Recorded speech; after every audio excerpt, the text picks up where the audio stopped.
Muito bom momento a todos que ouvem o Padocast, essa é a edição número 21. E ao meu lado é Vitor Martins, eu sou Felipe Noronha, a gente faz essa dupla aqui na Central 3 com a produção de Leandro e a mim. Vitor Martins, me conte uma coisa que você gosta muito de fazer na vida. Uma coisa que eu...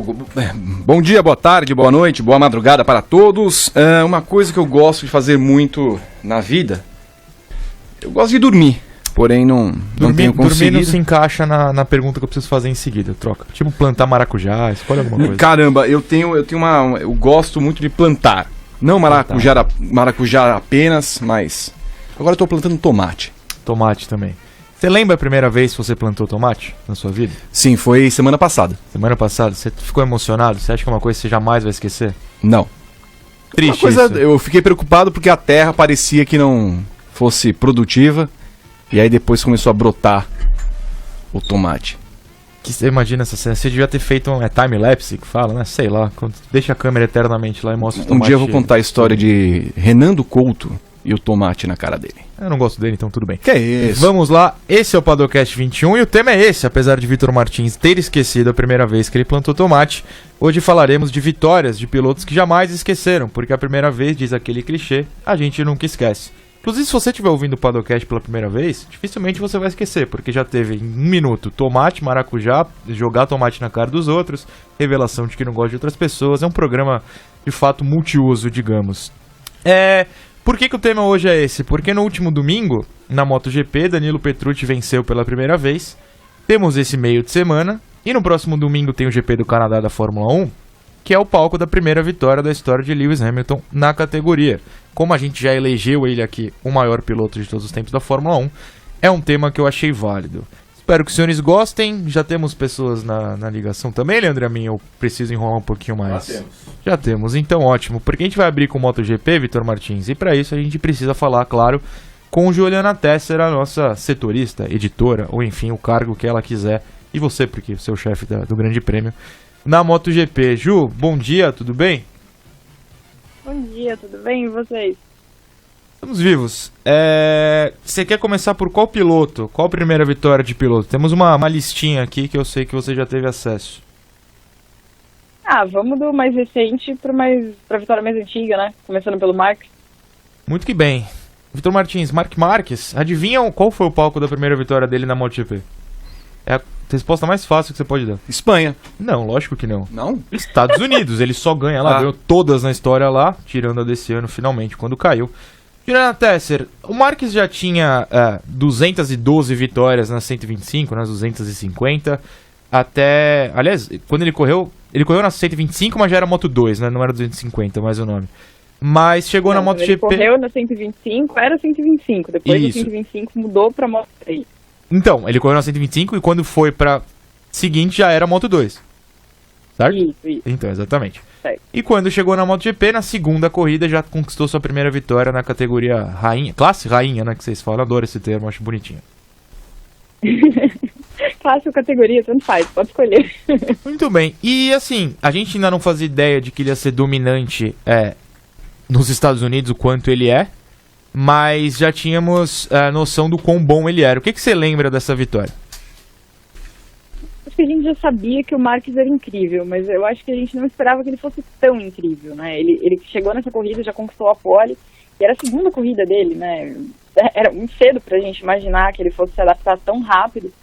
E aí conquistou a pole como o mais jovem da história, superando uma marca que ficou com o Fred Spencer por muito, muito tempo. E aí no dia seguinte teve o Pedrosa como rival nessa corrida. E aí o Pedrosa liderou a primeira parte dela, né? Depois o Marques passou e aí venceu com 1,5 segundo de vantagem. Acho que foi o primeiro grande aviso de quem era Marc Marques mesmo. Doutor Martins, o que você lembra do começo de Marc Marques na MotoGP? Lembrando que essa foi a segunda corrida dele, a primeira no Qatar, ele já foi ao pódio, foi terceiro, depois já venceu. Lembro que era um cara que se despontava como especial e de fato confirmou isso. Tantos pilotos aparentam ser o novo Rossi no caso da MotoGP, mas ele foi o que confirmou e o que tende a confirmar ser o maior de todos os tempos no ritmo que ele vem desenvolvendo nessa categoria. Mas tirando o fato que eu não lembrava que a primeira vitória havia sido nos Estados Unidos, ele é um cara daqueles especiais que por muito tempo vai marcar o mundo da MotoGP com vitórias especiais e com títulos especiais. Foi a primeira de 47 vitórias, se eu não contei errado, do Marc Marquez na MotoGP. E de 6 já no primeiro ano, que ele estreou sendo campeão, Ju. É muito absurdo tudo que esse espanhol conquista, né? E a primeira conquista de título, acho que ele também nunca vai esquecer, né? Porque ele chegou na última corrida, disputando o título com o Lorenzo. O Lorenzo precisava que mais gente ficasse entre os dois, né? Porque se ele fosse primeiro e o Marques segundo não adiantava nada. Então o Lorenzo tentou segurar o ritmo tanto quanto ele pôde para atrair mais gente para a briga, tentar forçar o Marques ao erro. E apesar dele ser muito novo, dele estar na primeira temporada e tudo mais, ele manteve a cabeça super no lugar, fez exatamente o que ele precisava fazer para conquistar o título de uma maneira até tranquila mesmo. Porque chegou uma hora que o Lorenzo viu que, não vai adiantar, então eu vou embora e acabou. Vou vencer a corrida e deixar ele com o título. Acho que foi bem inesperado mesmo e uma marca da carreira dele, né? Que é a precocidade com que ele conquistou tantas coisas já. O Vitor, ela citou Lorenzo e citou como o Marques teve cabeça. A gente vai usar esse gancho pro próprio Jorge Lorenzo, a primeira vitória dele, que já faz 11 anos. E, assim, a gente achava naquela época que ele não teria cabeça, como parece estar perdido hoje em dia? Não. O Lorenzo veio também como um desses caras especiais, né? Ele, Stoner, foram os caras que mais brilharam nesses últimos tempos.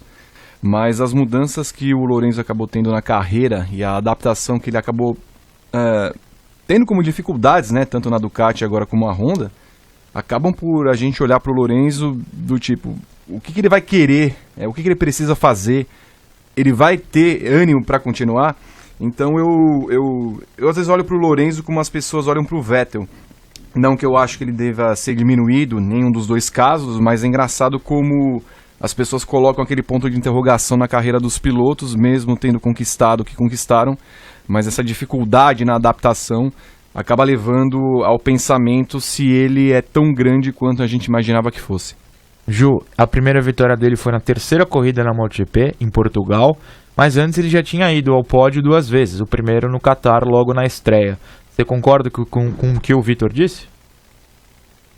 Eu acho que o Lorenzo, ele é um talento especial. Eu acho que ele chegou, quando ele chegou no Mundial em 2008, ele chegou de cara com 3 poles. Eu acho que a maior ressalva em relação ao Lorenzo está muito na personalidade dele, né?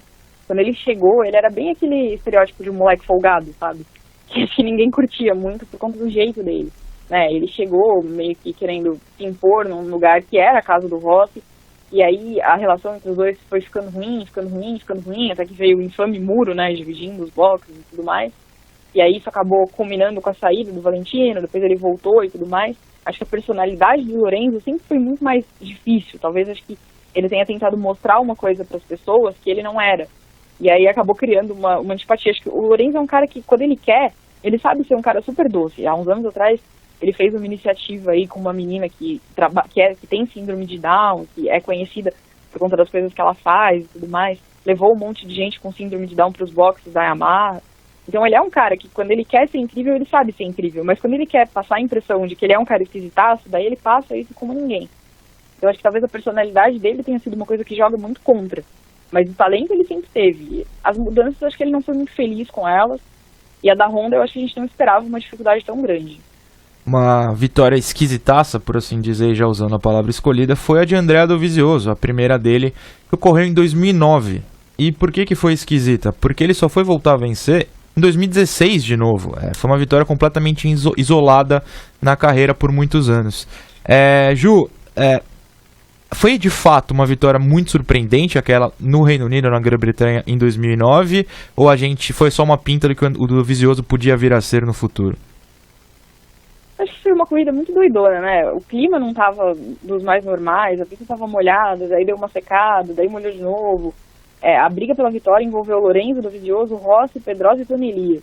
Aí o Elias e o Lorenzo se encontraram, caíram. Depois ficou o Rossi e o Dovizioso isolados na ponta. Na 20ª volta, o Valentino caiu, quase levou o Dovizioso junto. Aí ele conseguiu continuar na corrida com quase 10 segundos de frente para quem vinha atrás. Mas aí o Colin Edwards foi recortando a vantagem. Só que aí o Depunier chegou junto para pressionar o Edwards, então permitiu que o Dovizioso escapasse. Acho que aquilo foi meio que um ponto fora da curva na carreira dele, né? Mas acho que a gente nunca esperou que o Dovizioso fosse ser o piloto que ele é hoje. Acho que de todos esses que a gente tem nessa lista de primeiras vezes, acho que é o cara que mais surpreendeu, porque acho que ninguém sabia, talvez ele mesmo não soubesse, que ele era esse piloto que ele é hoje. Você sabia que ele é esse piloto que é hoje, ou Vitor Martins? Não sabia, e é até estranho, eu também não lembrava da diferença de vitórias de um para outro, da De uma primeira pra pra outra, segunda, né, assim. no caso. Mas é engraçado, né? Hoje a gente vê o Dovizioso como, até porque a memória é bem seletiva, o Dovizioso é melhor que o Lorenzo, nunca conquistou título, teve esse ato de 7 anos de vitórias, mas é um piloto mais aguerrido, mais combativo e que quando vai numa comparação direta com o Marques para uma vitória, geralmente tem se levado melhor. Então, se é aquela coisa da última impressão que fica, se o Dovizioso terminar a carreira hoje, ele passa uma impressão de melhor piloto do que o Lorenzo, que conquistou 3 títulos na carreira. Dovizioso é melhor que o Lorenzo, a gente pode cravar isso, Ju. Eu acho complicado. Eu acho que no momento sim, mas eu acho que em termos globais o Lorenzo tem uma carreira maior. Eu acho que a principal marca do Lorenzo é o talento dele. E acho que a principal marca do Dovizioso é a inteligência. O Dovizioso não é aquele cara que ele é talentoso de nascença, assim. Acho que ele trabalhou para ser o que ele é. Acho que o piloto que ele é fruto do empenho dele, da dedicação dele.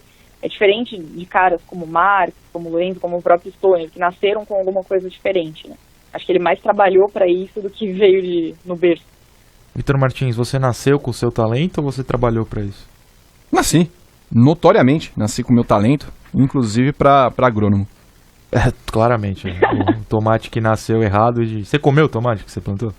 Foi semana passada, Pô, eu não sei quanto tempo demora um tomate pra Você crescer. tá achando eu tô perguntando. que Eu tô perguntando. o tomate nasce assim, já vim ser comido. Eu, que não sou agrônomo, tô jogando verde pra você explicar à nossa audiência como funciona o nascimento de um tomate. Então, ele é assim, você coloca a rodela do tomate dentro Muito da que terra. bem. Casey Stoner, o próximo piloto na nossa lista, venceu pela primeira vez em 2007, Vitor Martins. Agora você pode falar. Você lembra da vitória? Onde foi a vitória de Casey Stoner na primeira dele? Óbvio. Onde é que Foi em Jerez. Não foi Não? no Qatar, claro. Não é possível. Claro que foi no Qatar. O palco geralmente abre a temporada. Ele venceu a primeira lá em 2007, venceu lá em 2008, venceu lá em 2009, venceu lá em 2011 e Ju. Ele venceu bastante no Qatar, pelo jeito, né? Sim, porque o Stoner, nos anos que ele correu com a Ducati sempre teve uma boa performance no Qatar, né? Que a Ducati é conhecida pelo motorzão que tem. Então no Qatar sempre foi um ponto positivo para ela. Mas depois, mesmo nos anos da Honda, o Stoner também ia bem por lá. Mas essa vitória de 2007 é uma vitória bem significativa, né? Porque o Stoner tinha estreado no MotoGP no ano anterior, correndo de Honda com a LCR. E aí foi nessa época que ele ganhou o apelido de Rolling Stoner, porque ele caiu o tempo todo. Eu gostei desse apelido, parabéns a quem criou. É bom, né? Criativo. E aí na primeira temporada ele tinha conseguido um pódio na Turquia, tinha sido terceiro. Mas aí a temporada 2007 marcou uma mudança na MotoGP com a chegada das motos 800 cilindradas. E aí a Ducati veio mais forte que a concorrência, também tinha uma diferença, porque a Ducati usava os pneus Bridgestone contra os Michelin dos outros. E aí chegou forte, ele brigou com o Rossi nessa corrida, mas ele sempre tinha vantagem com a potência do motor. Aí na penúltima volta ele conseguiu se livrar do Valentino para escapar e vencer com quase 3 segundos de margem. Foi a primeira vitória dele, que até hoje segue como o único piloto a ter conquistado o título pela Ducati. Eu juro que eu ouvi um tic ao fundo, pensei que o senhor ia falar. Não, os tomates, eles quando são plantados, eles vão com a rodela. Não sei se você sabia. Não faço ideia de como se Pera, planta não é tomate. só a semente do tomate? Não é Tem só a que pôr semente rodela do tomate? toda? Não, você bota a rodela ali na camada superficial da terra, cobre com terra, vai molhando todo dia, uma semana depois, surge a vida do tomate. Muito que bem, jamais vou plantar tomate. Feijão. Eu não gosto de plantar nada. Inclusive tinha uma plantação na sacada do meu apartamento, do ex-morador de lá, Nem algodão? e eu não faço O ideia do que era. feijãozinho? Eu suspeito que seja algo... Feijãozinho você nunca colocou no algodão? Devia ter 3 anos. Eu 3 assistia- anos? Cara, quando eu assistia Castelo Rá-Tim-Bum e o Nino plantou com o Zeca, tá ligado? Ai, que susto. Sei lá. Plantação de sacada de com Zeca, eu apartamento fiquei costuma ser assustado. orégano, manjericão, alecrim, essas coisas todas. Não funciona em todos os lugares. Não funciona. O que não funciona também nesse momento é a redação. O estúdio da Central 3 com as pessoas indo ao fundo, muito triste. Se o senhor clima... plantou com o Zeca, quando o senhor mandou com o Zeca, eu fiquei assustado a aqui. senhora é com vulgar. 3 anos. O senhor é vulgar. Podemos continuar, o senhor respirou? Tá vermelho, Vitor Martins. Não sei se a câmera tá pegando, está roxo quase. Não é possível. É difícil.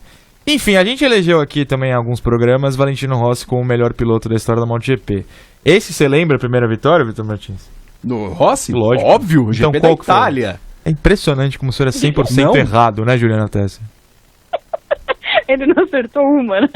Onde foi? Grã-Bretanha, no ano 2000, a primeira vitória dele nas 500 cilindradas. Lembro, Donington Donington. Park ainda.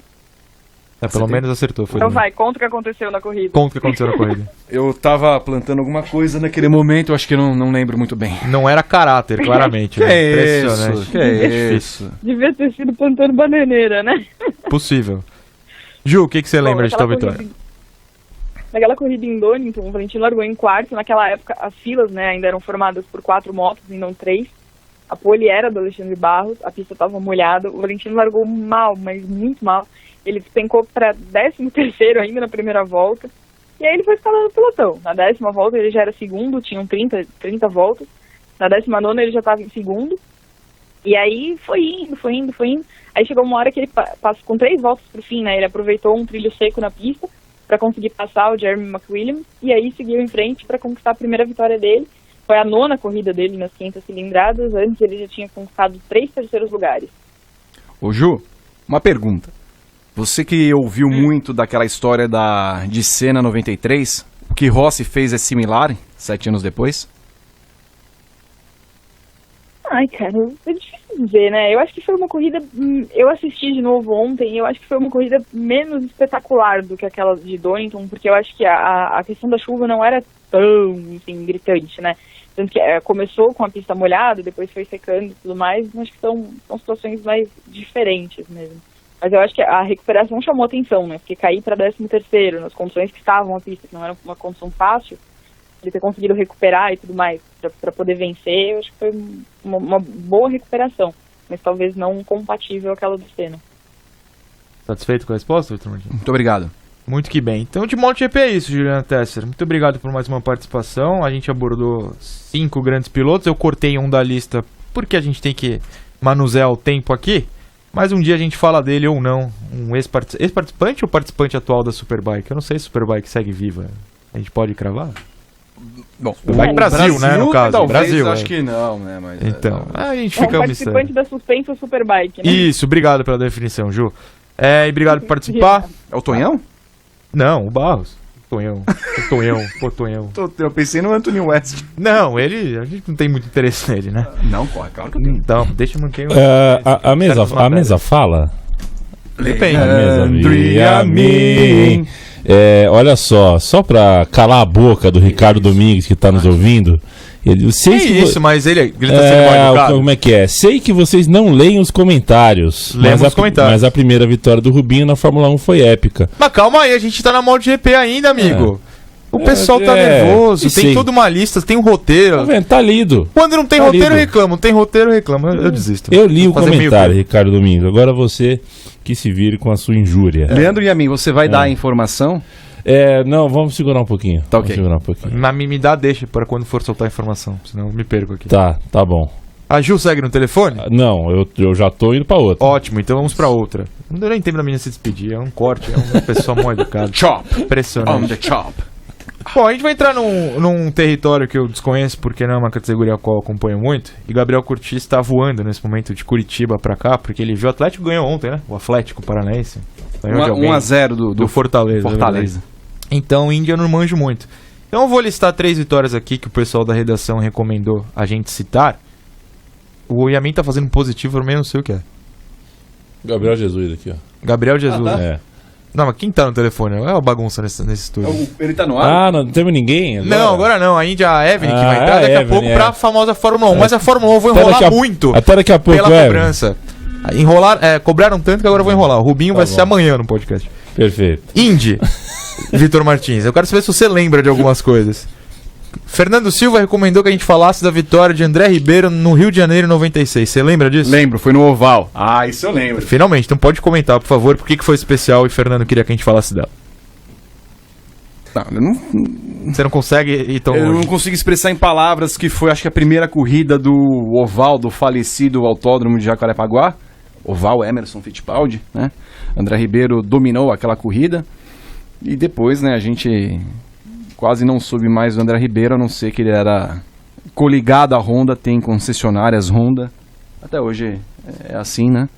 Mas lembro da felicidade exultante de André Ribeiro no pódio daquela corrida. Não me pergunte quem foi no pódio. Não sei. Eu não vou nem procurar aqui. Na verdade, essa vitória foi colocada na lista porque, segundo o Fernando Silva, foi a primeira vitória do Brasil. Pachequinho, né? Um Pacheco. O Fernando Silva desde Senna. Qual foi a última vitória do Senna na Fórmula 1? 93. Aparentemente foram 3 anos nas categorias principais sem vitórias do Brasil. E aí veio o André Ribeiro. Você chorou quando o André Ribeiro venceu? Porque é Brasil, né? Brasil ganhou do Qatar ontem. 15 anos, eu não. Brasil bombando nesse momento. O Brasil ganhou do Qatar ontem? Não sei, eu não assisti, tô assistindo NBA, mas falaram. Obviamente, inclusive vem no replay aqui da partida. Muito tape, bem. Chama tape. É a palavra em português, tape? É com ET e tape. Eu pensava que era só reprise mesmo. Não, tape que na verdade, é fita, né? Tape com EI é a nossa versão do nosso portuguesa de tape, que é assistir a fita. Que hoje em dia já não tem mais cabimento, as pessoas não sabem mais o que é uma fita. Porque são burros e não estudam. Hélio Castro Neves. Hoje eu tô diplomático, é um diplomático. Não nasci pra isso. Hélio Castro Neves, qual foi o primeiro ano de vitória dele na Indy 500? Vitor Martins? 2001. Você lembra dessa corrida? Lembro. Pode comentar. Lembro então. Porque foi a volta da Ganassi da Penske quando houve a separação entre IRL e kart. Ganassi havia voltado um ano antes para a corrida, a Penske resolveu voltar e dominou a corrida com Hélio Castro Neves. Foi a primeira vitória dele, de 3, venceu em 2002 e 2009 também. Você se emocionou? Não. Mas dizem que a vitória do Canaan na Indy 500 em 2013 foi emocionante, foi o e-mail que eu recebi.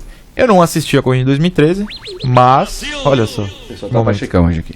Mas eu queria que o senhor comentasse dessa vitória também do nosso glorioso Tony. 2013 tinha várias coisas a analisar e por fim foi a última vitória que o Luciano do Vale teve de um piloto brasileiro nas 500 milhas, foi na voz dele. E o Tony era um piloto que batalhava, chegava lá, não conseguia. E todo mundo achava que o Tony não ia levar essa corrida. E foi uma das corridas que, nesses anos desta década, foram aquelas pack race, né? Que o vácuo criava todo um esquema que todo mundo, o pior carro, podia estar 10 km mais lento, mas o vácuo puxava todo mundo, de modo que todo mundo ficava perto. Então, quando tinha relargada, não valia a pena ser primeiro colocado, porque o primeiro colocado não tinha vácuo, puxava todo mundo. Assim foi na última relargada, o Tony estava em terceiro, passou para primeiro, teve uma bandeira amarela porque o Dário Franchitti bateu e ele ganhou a corrida. No ano do Alonso, que a gente elegeu aqui, inclusive a melhor Indy 500 dos últimos tempos... Quê? Não é possível. Calma, vamos rever isso aí. Aconteceu. Gabriel Curti e o senhor falaram que quando teve a relargada, o Alonso foi engolido. E agora você está falando que era normal ser engolido quando você era o primeiro. Ou seja, as críticas ao Alonso foram infundadas. Não, ele mereceu ser engolido porque ele é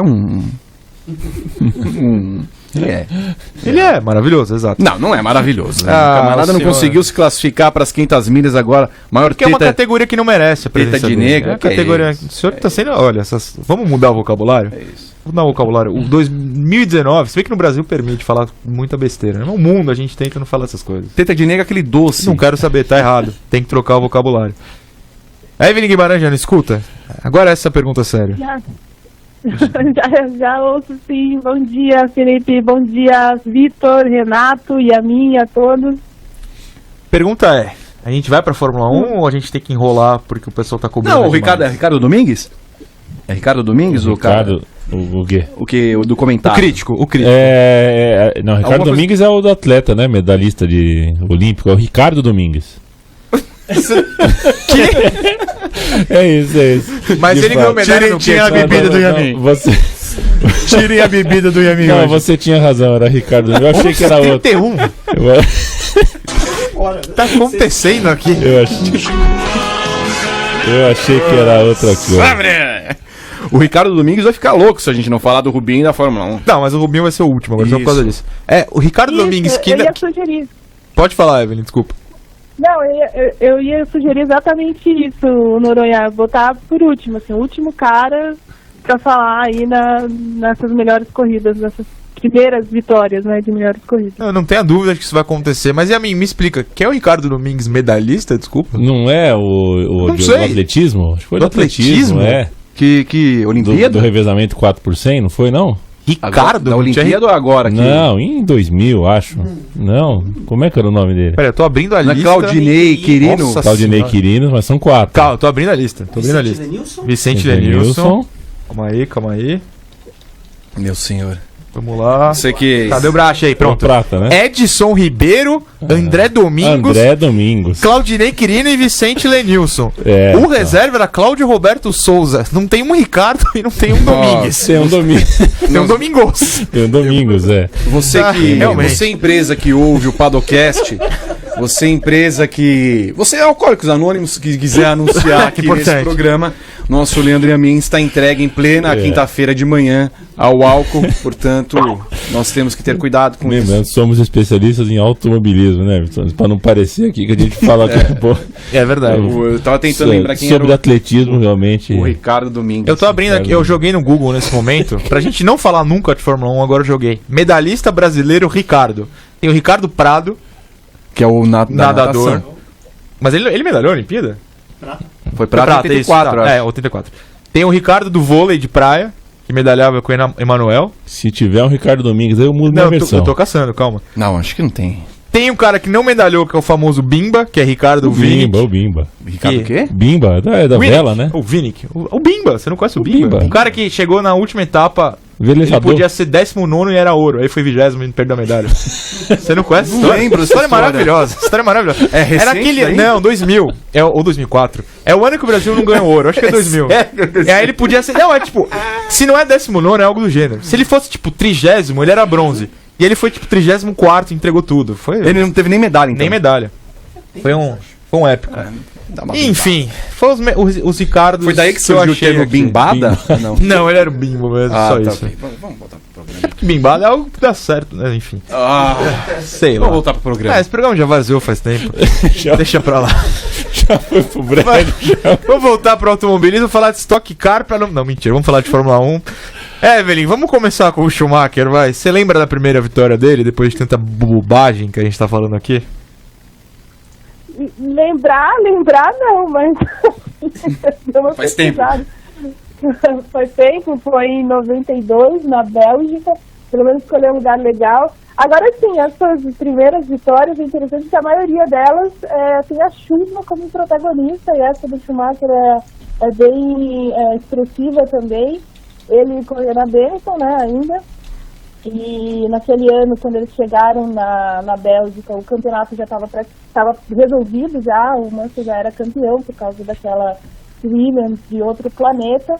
E assim, né, começou a chover, ele largava em terceiro, Senna em segundo, o Mansell em primeiro. Mas aí começou a chover, os caras demoraram pra entender a corrida, enfim. E aí foram pros boxes, trocaram pneu, aquela coisa toda. E o Schumacher, na verdade, ganhou essa corrida por um erro dele, assim, porque ele, em determinado momento, lá pela volta 30, ele rodou, e aí, já que ele rodou ali na Rose Stop, perto do final da volta, e aí aproveitou que estava ali, parou no box, colocou o pneu slick, a chuva tinha dado um tempo, e aí saiu em primeiro, muito na frente dos outros, que demoraram também para entender isso, e acabou vencendo essa corrida maluca, que foi, né, claro, teve muitos acidentes, o Senna até teve uma baita recuperação nessa corrida também, fez uma puta corrida também, mas tudo por conta da chuva. Vitor, ele venceu a primeira em 92, venceu uma em 93 em Portugal, em 94 e 95 foi campeão. Em alguma dessas duas vitórias isoladas a gente sentia o que ele seria na carreira na Fórmula 1? É engraçado que me pareceu que aconteceria o que veio depois acontecer só quando o Senna morreu. Não vou entrar aqui no mérito da questão, o que seria do Schumacher se o Senna estivesse vivo, mas eu vejo que é engraçado às vezes as pessoas falarem que o Schumacher, entre aspas, matou o Senna, que ele meio que herdou o que tinha o Senna, mas de fato ele herdou, ele foi responsável pelo que a Fórmula 1 se transformou no período pós-Senna, e foi para a Ferrari, fez essa Ferrari campeã. E aí, quando a gente observa a Ferrari hoje não conseguindo nada, e inclusive tendo o chefe Mattia Binotto falando que a Ferrari vai voltar a ter os tempos de Schumacher, tirando essa informação sabe de onde, né? A gente falou do Zeca, seu amigo. Ele. E ver como ele foi grandioso, como ele foi responsável por dar à Ferrari a única alegria que a Ferrari teve, basicamente em 3 décadas, porque ele era um cara extremamente especial.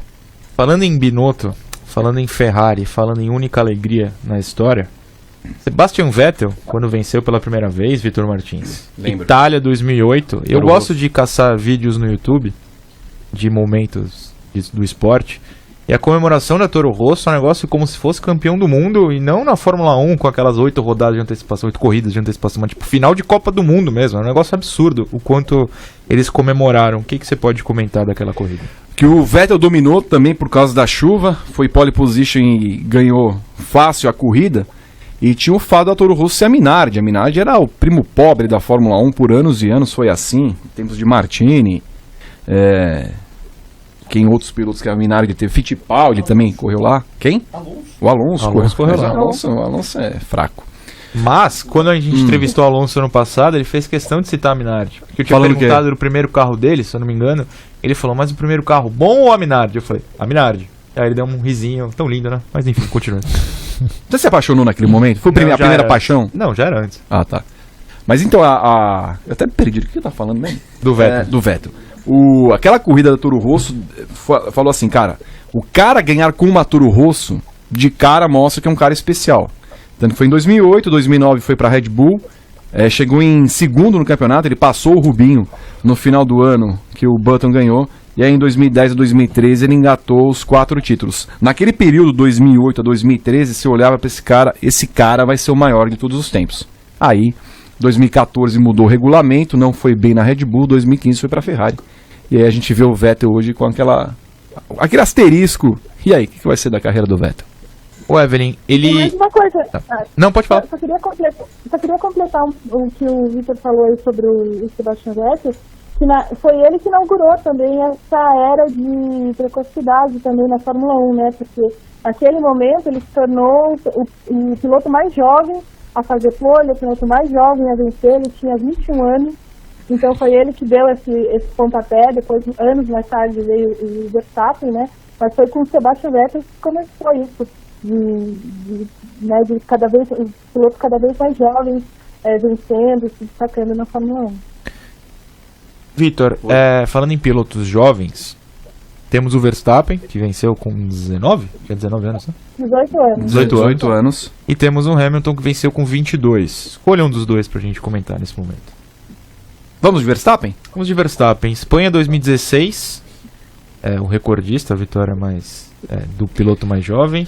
Havia acontecido alguma coisa na corrida anterior, que foi aonde? China, talvez?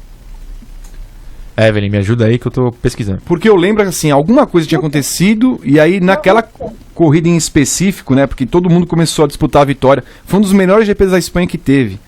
E aí a Ferrari, a Mercedes e a Red Bull estavam brigando pela vitória, questão de jogo de trocas de pneus, estratégias de paradas, e aí o Verstappen acabou na primeira colocação e teve um final de corrida muito dominante, impressionante.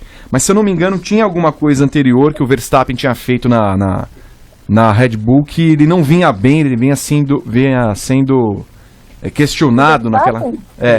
Ele estava na Toro Não, Rosso, certo? não, na verdade, assim, o GP da Espanha foi o primeiro GP que o Max Verstappen fez. Foi isso mesmo. Ele foi foi isso a mesmo. troca do Do Kvyat. Kvyat, é isso mesmo. Porque o Kvyat tinha acertado o Sebastian Vettel Na Rússia. na Rússia, na prova anterior, e aí eles fizeram a troca e chegou na Espanha, as duas Mercedes se engalfinharam lá na primeira curva, né? E aí ele assumiu a ponta e mandou ver. E aí até o final a segunda parte da corrida ele segurou o Kimi Raikkonen sem cometer um único erro, né? Sem nada. Assim, e aí venceu pela primeira vez. Por isso que ele estava sendo julgado na Red Bull, porque não estava correndo lá. Exato. Quem importante. estava sendo julgado era o Kvyat. Né? E segue sendo julgado até hoje, né? Mas tudo bem. Exatamente. É curioso que eu tô vendo a lista de vitórias do Verstappen, que eu não sabia de cor. Cara, ele só venceu mais 4 vezes depois. É pouco, né? Eu sei toda a questão da Ferrari e da Mercedes serem dominantes, mas dá a impressão, quando ele vence a primeira na Red Bull, que ele vai vencer, sei lá, 10, 15, e só tem mais 4. É pouco, né? 2 no México, né? Sim, 2 no México, uma na Malásia e uma na Áustria. É que, na verdade, o que aconteceu? Ele teve muitos abandonos. A temporada passada, por exemplo, a metade da temporada foi abandono e aquele erro, né, dele mesmo em sair da prova. Mas, assim, tudo é mais em função da falta de confiabilidade da Red Bull do que qualquer outra coisa, né? Mas esse domínio de Mercedes e Ferrari também não ajuda, né? 5 vitórias, 12 abandonos desde então. Se somar com os abandonos anteriores, mas 17 abandonos contra 5 vitórias. Não é uma conta. Sem contar que ele poderia ter tido uma 6ª vitória, que era bem tranquila, a do GP do Brasil do ano passado. A gente culpa o Ocon ou culpa ele mesmo? Ele mesmo. Não, tudo bem. Eu culpo ele mesmo. Muito que bem. Então o próximo é Hamilton. Tem homenagem ao próximo final de semana, no qual o Canadá é o palco da Fórmula 1. E foi lá que ele venceu em 2007, Evelyn. Então, Hamilton em 2007, assim, foi meio como o Mark Marques, assim, né? Ele chegando, assim, na verdade, ele já era piloto da McLaren, né? Toda uma grande parte da carreira dele aí envolvido com a McLaren, com a Mercedes. E naquele ano a McLaren tinha contratado o Fernando Alonso, que era o grande astro da Fórmula 1, campeão e tudo mais. Então seria, pelo poder de fogo da McLaren, seria tipo, o 3º título do Alonso assim, com o pé nas costas. Mas o Ron Dennis decidiu colocar o Hamilton para correr do lado ali do Alonso e rapidamente o cara se mostrou uma ameaça mesmo para o Alonso. Ele vinha de uma sequência de pódios quando a Fórmula 1 chegou ao Canadá, e no Canadá ele simplesmente dominou a corrida, não deu chance nenhuma para o Alonso. Essa daí eu me lembro muito bem, que quando eles chegaram lá no Canadá, na coletiva, né, nessas coletivas tradicionais da FIA, o Alonso falou que não via muito o Hamilton como um adversário, mas que se ele largasse na frente, ele gostaria que o Hamilton gentilmente o deixasse passar, porque era ele que estava disputando um título, né? Mas o Hamilton, obviamente, não ligou para isso, ganhou a corrida e a partir dali ele se tornou mesmo um candidato real ao título. Ô Vitor, essa entrevista do Alonso me cheira um absurdo desse espanhol ridículo. Porque, Sim, olha só. Porque já era. Agora já era mesmo. Mas. Ridículo, inclusive. O Hamilton tinha. O Canadá foi a 6ª corrida do ano. Foi. O Hamilton tinha ido ao pódio em todas, 4 segundos lugares, e na estreia na Austrália tinha ido em 3º. O Alonso tinha vencido 2, beleza, em Mônaco e na Malásia. Só que ele não tinha ido ao pódio no Bahrein, 2º na Austrália, 3º na Espanha. Eu não vou fazer a conta matemática, talvez o Alonso estivesse na frente por causa das 2 vitórias, mas assim, o Hamilton estava sempre ali. Não tinha uma falta de disputa, era claramente uma chance do Hamilton se manter lá na frente. O Alonso achava que o Hamilton seria o Fisichella dele. Que horror. Entendeu? Porque nos tempos de Renault, o Fisichella era uma donzela ali para que o Alonso fosse o dominador da situação, e de fato foi, porque o Fisichella, por exemplo, começou uma temporada na Malásia ganhando a corrida, tudo mais, todo mundo achou que o Fisichella fosse disputar o título, e no final das contas o Alonso colocou o Fisichella no bolso e deixou o Fisichella rebaixado ao que o Fisichella se tornou na carreira. E quando chegou o Hamilton, ainda que apadrinhado pelo Ron Dennis, ele mudou para a McLaren da mesma situação. Olha, um moleque está chegando aqui, eu já sou bicampeão do mundo e não vou ter alguém para me atrapalhar a vida e vou seguir em frente. Mas quando o Hamilton começa a exercer aquele domínio, e a gente vê que, por exemplo, o Canadá é a extensão da casa do Hamilton, por exemplo, o Hamilton venceu 6 vezes desde então lá, ele achou que fosse uma obra do acaso aquele momento. E no final das contas, naquele GP da Hungria, na classificação, foi onde eclodiu a guerra de uma situação interna que não estava resolvendo entre os dois, quando um atrapalhou o outro durante a classificação, e aí no final das contas os dois acabaram perdendo um título para o Kimi Raikkonen aqui no GP do Brasil. Então o Alonso teve aquela soberba, e essa soberba que começou no GP do Canadá com essa vitória do Hamilton, culminou na derrota da McLaren em tudo que aconteceu com a carreira do Alonso desde então. Então voltemos um pouco na carreira do próprio Alonso, que foi campeão em 2005, foi campeão em 2006, mas a primeira vitória foi em 2003, Evelyn, na Hungria. Foi uma vitória esperada? Conta pra gente. já vinha sendo esperado pelo poder, pela evolução que a Renault estava mostrando, né, na Fórmula 1, voltando a vencer, voltando a ser grande na Fórmula 1. E chegou na Hungria, que é uma pista bem travada e tudo mais, né? O Alonso chegou lá, dominou o final de semana, venceu a corrida aos 22 anos, também muito jovem, e foi ele, na verdade, que quebrou aí uma sequência, um recorde de 43 anos, porque a última pessoa que tinha vencido nessa idade tinha sido Bruce McLaren, então ele acabou com isso, e aí se tornou o cara mais jovem a vencer na Fórmula 1, e a Renault também, foi a primeira vitória da Renault desde 1983. E a partir daí, ele foi vencendo e se colocando cada vez mais forte na Fórmula 1 para conquistar os títulos mais tarde, né, 2005, 2006, como você disse. Mas foi uma vitória bem categórica, na verdade, do Alonso nesse GP da Hungria, viu? O bicho era feio em 2003, né, cara? Quem? O Alonso. Ele era muito feio. Ele era meio cara quadrada, sabia? Ele parecia o Coulter. Em termos de cara quadrada, meio... Não, ele era... Nada? Você acha? Ele tinha um queixão meio...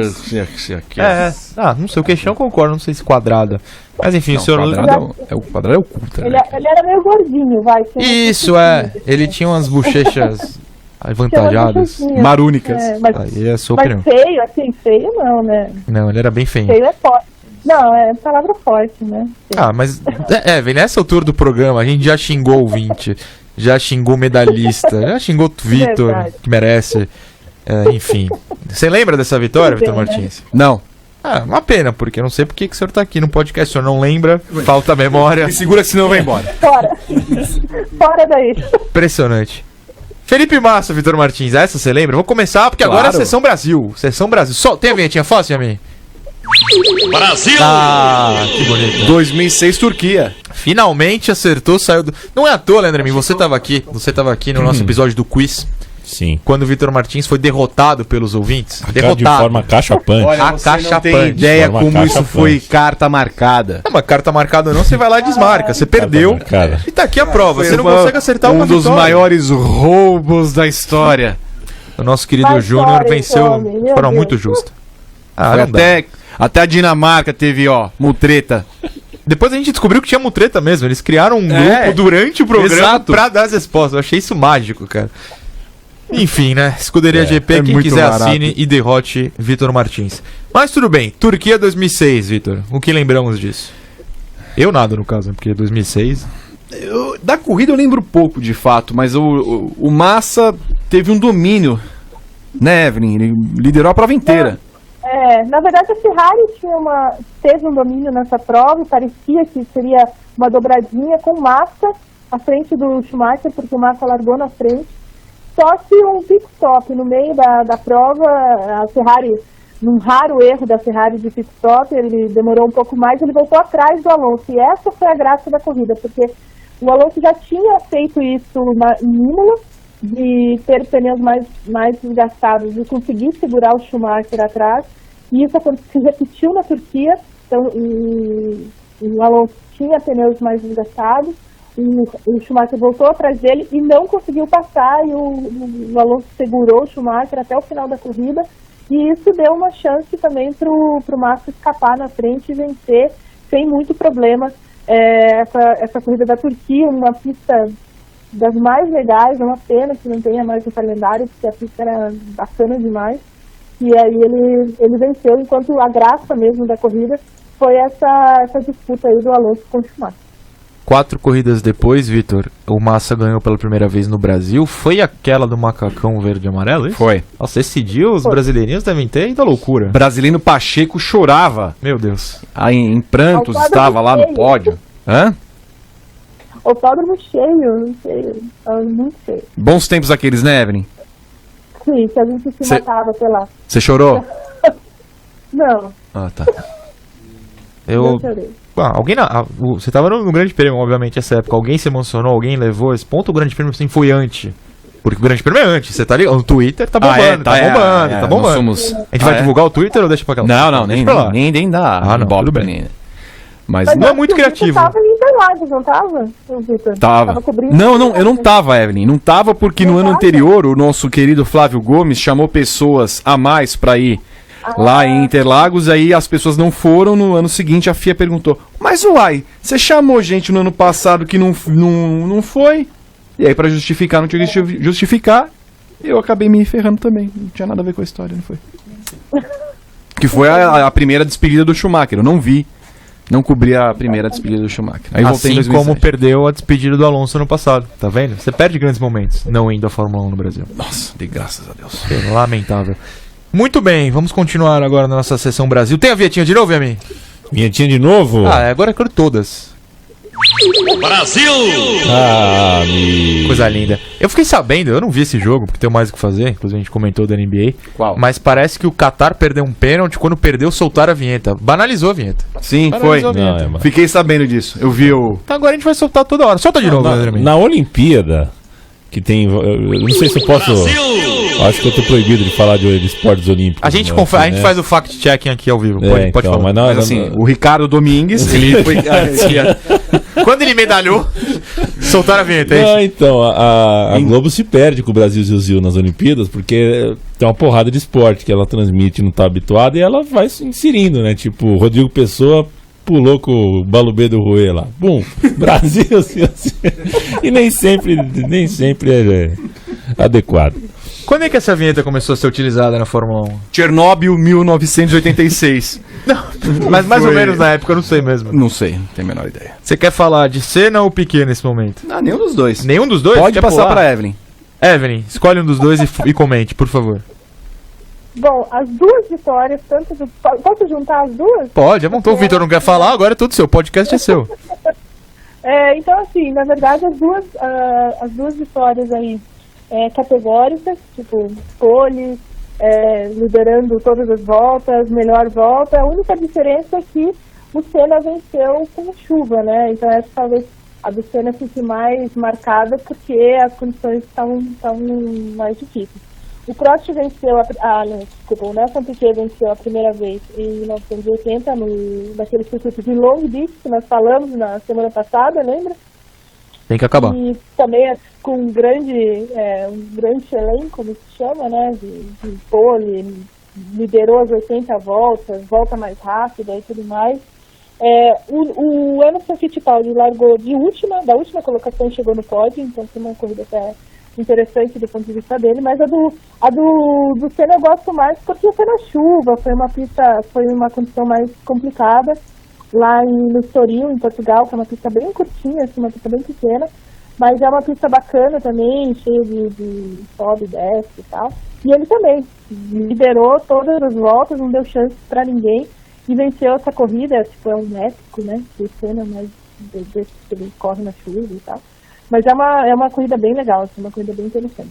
A gente falou em banalização da vinheta do Brasil e... Você procurou saber? Não. Mas Nós temos a info. Não foi aí, foi com o Piquet, né? Foi uma vitória do Piquet que inaugurou aquela musiquinha. A musiquinha da Vitória, você tá falando? da vitória, não, tudo bem. Não era nem isso que eu ia falar, mas... Procuramos aqui onde foi o por favor, então. Felipe Noronha. Passa a informação. Grito mais famoso da torcida brasileira completou no ano passado 50 anos, ou seja, tem 51 anos.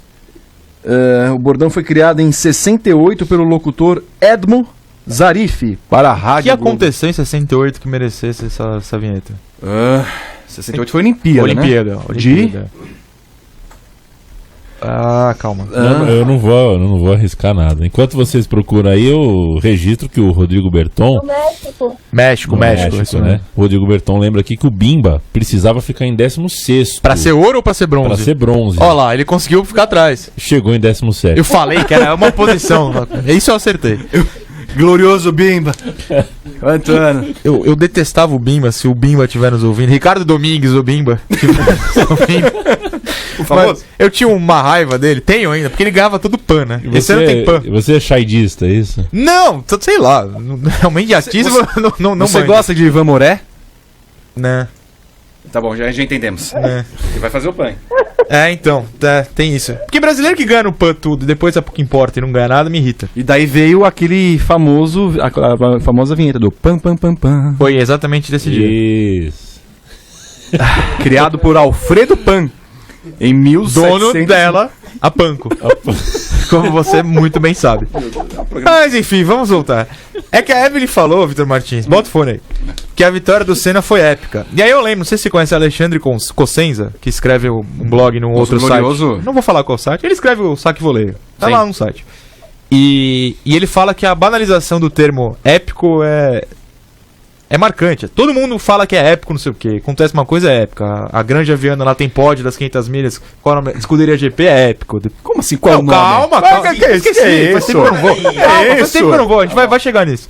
A vitória do Senna foi de fato épica ou foi um exagero de Evelyn Martins? Não, foi épica. Evelyn Martins, Evelyn Guimarães, né? Qualquer dia eu vou contar a história. Ricardo Domingues, Evelyn Domingues. Não vai contar, não vai contar. Eu vou contar a história quando a gente casou, Evelyn Guimarães, Vocês em querem o quê? Indianápolis. Eu vou falar. Ok. Não, senhor. Um dia, bastidores de cobertura.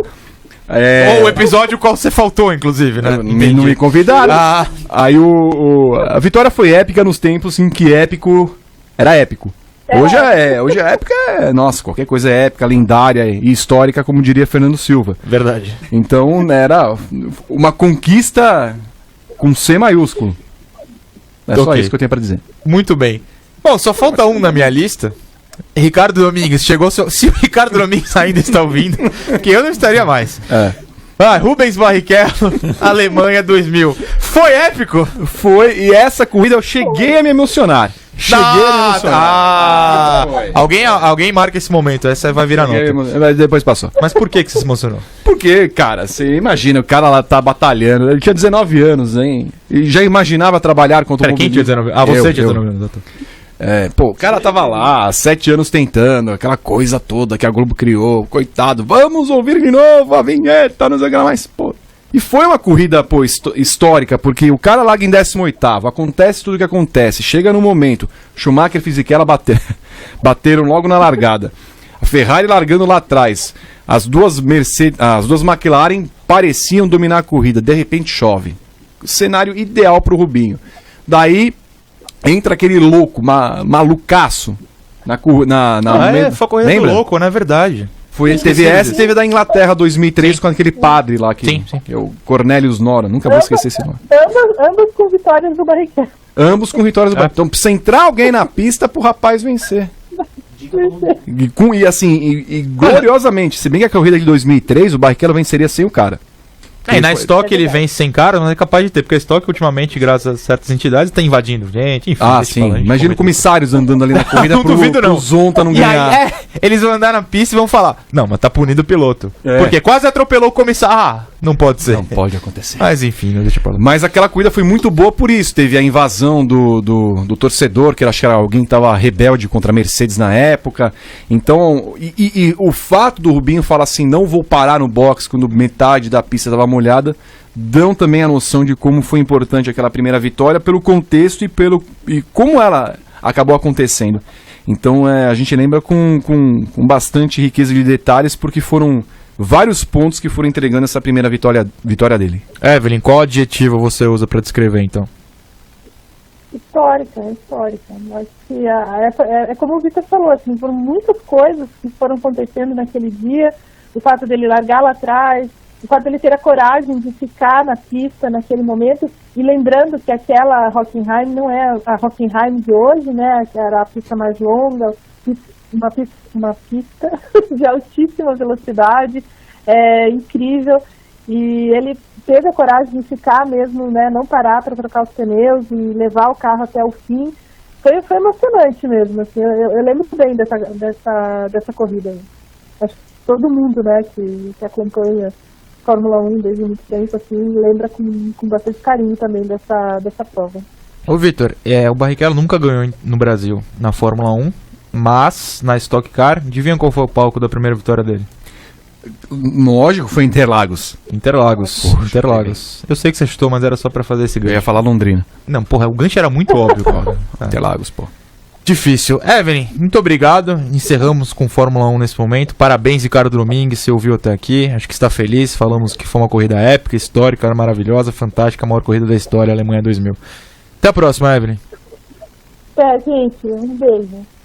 Muito bem. Para encerrar o nosso programa, estou contando aqui, temos 4 minutos.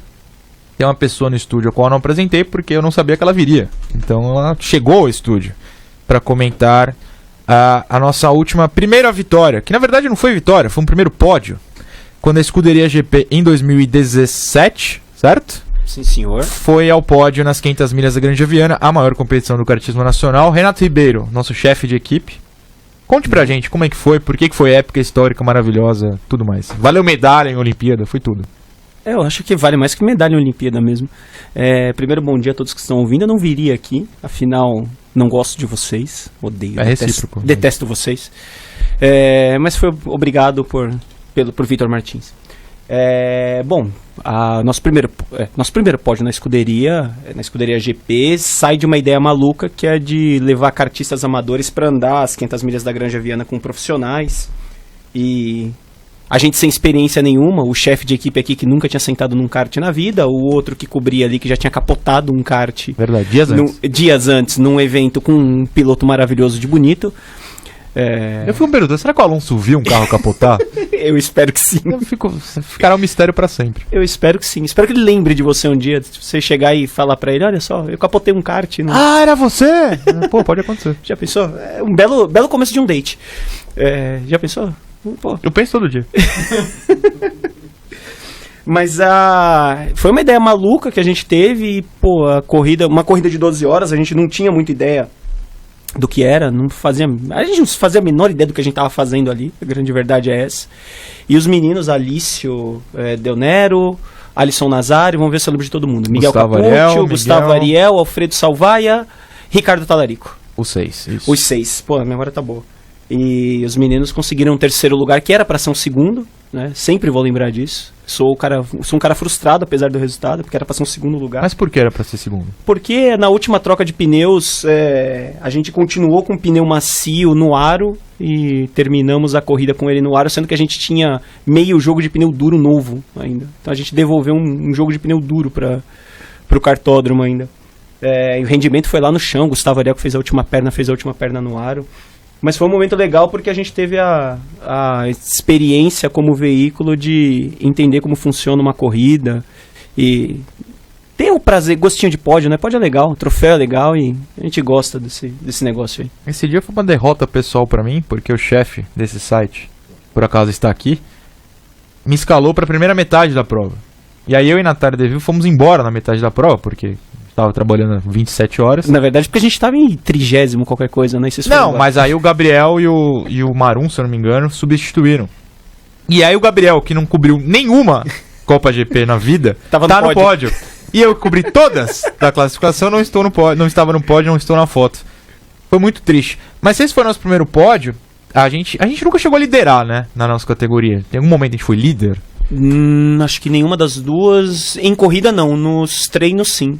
Mas na segunda corrida, a qual a gente não foi ao pódio, tivemos a nossa primeira liderança por tabela, que foi quando a Escuderia GP se colocou na frente das câmeras de TV durante voltas e voltas e voltas. Foi um dia legal também, né? Bela perna do Sidney Rogério, né? Bela pele também, né? Ok. Boa pele. Mas o Sidney ficou atrás do líder, acho que era o André Nicastro que tava na última perna. Ele ficou 1h30 ali. E ele botava o kart de lado e ameaçava passar. E os caras são uns sacanas. Mas como participar, ser membro da Escuderia GP nas 500 milhas de 2019, Renato? Copa GP de kart, nosso campeonato mensal, que você pode se inscrever no Grande Prêmio, pela página grandepremio.com.br/copa-gp-d-kart, porque vocês esquecem disso. O nosso chefe aqui coloca este endereço péssimo, e aí todo mundo passa o endereço errado. Exatamente. E lá tem o regulamento, como se inscrever, como participar da Escuderia GP. Quando é a próxima etapa? Dia 6 de julho, 15 horas, Kartódromo da Granja Viana, exatamente. No Kartódromo da Granja Viana. Estaremos lá, você não, o Vitor também não. Espero que não. Verdade. Torço para que ele não vá. Mas o que importa é, assim, todo mundo que participa só fala coisas boas. Eu acho que vale a pena, mesmo que você acabe não se classificando pra escuderia, será um dia legal, né, na grande. O que eu falo pra galera toda é, o nível do campeonato é muito alto. E, cara, como treino, é uma parada bacana. Pra galera que tá aprendendo a andar de kart, vai estar numa escola bacana pra caramba. E não é uma bateria aberta, não é uma coisa que você vai pegar ali meia dúzia de carniceiro e roda presa. Tirando se eu for à pista, porque sou tudo isso aí. Você não vai por questão de segurança. É verdade. Ricardo Domingues, espero que o senhor participe da próxima Copa GP, espero que o senhor esteja ganhe presente. uma medalha. Ganhe uma medalha. Jogos Justifique Olímpicos da a escuderia frase GP. de Leandro Amin, que nesse momento vai soltar a vinheta pela última vez. Eu não sei nem qual vinheta. Só encerra esse programa que eu não aguento mais, Leandro Amin. Muito obrigado. Brasil! Vamos acabar o programa. Sem a revelação do Yamin? Ah, vai ter revelação hoje? Não, pediu Estamos pra dar no uma ar ainda? segurada. Não, estamos no ar ainda. Meu Deus, surpreendeu. Então não, vai embora. É. Mas dá uma dica aí. Não, não é nem automobilismo. Eu não entendo nada de automobilismo. É um outro assunto. Aí a gente... É um troço aí. É. Eu vou ter que... Vou embora. Estamos no ar, não tem revelação. Corta Não, essa não parte tem, de não. quando o programa for gravado, por favor. Adeus.